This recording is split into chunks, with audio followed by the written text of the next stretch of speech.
Wedbush senior analyst Dan Ives is here to talk about Apple's developer conference. But we want to start this morning with this report that Elon Musk is pausing worldwide hiring at Tesla because he has, in his words, a super bad feeling about the economy. Good morning, Dan. Always good to see you. Another day, more Elon news. And this is something that we're definitely paying attention to because it comes just after we heard from J.P. Morgan's Jamie Dimon about the potential hurricane on the horizon, on the economic horizon. What do you make of this report about what Elon is thinking and about what he's doing as a result?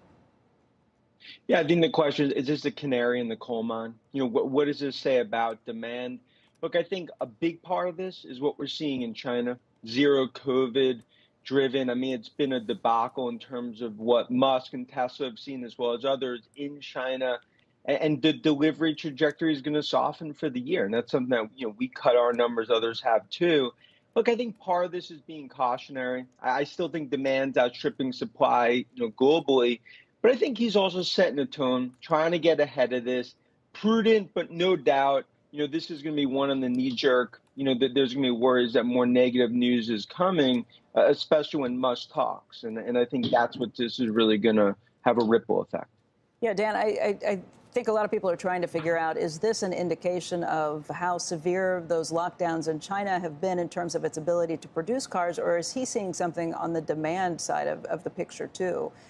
Any idea, any channel checks, any thoughts, anything you've heard that can tell you about what the demand picture looks like for Tesla and maybe for other EVs at this point? Yeah, I mean, right now, from a demand perspective, even over this weekend, we still have demand outstripping supply at Tesla by about 30%.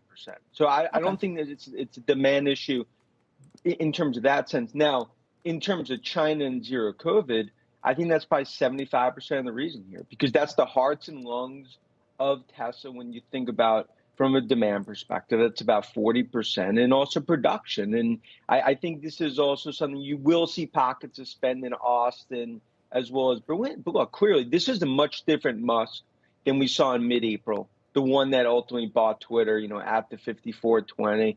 And I think this really, you're starting to see a different tone from Musk. And I think that's reflected in the stock in terms of everything we've seen in China.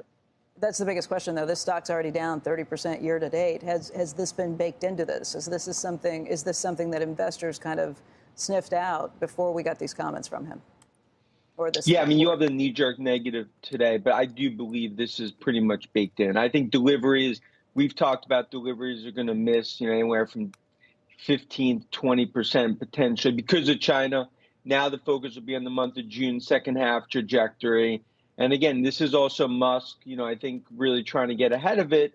But no doubt, it's definitely a different tone. Yeah, and obviously we have to see how this picture shapes up in the second half. But a lot of frustration coming out of China because that's ultimately the hearts and lungs of the Tesla story.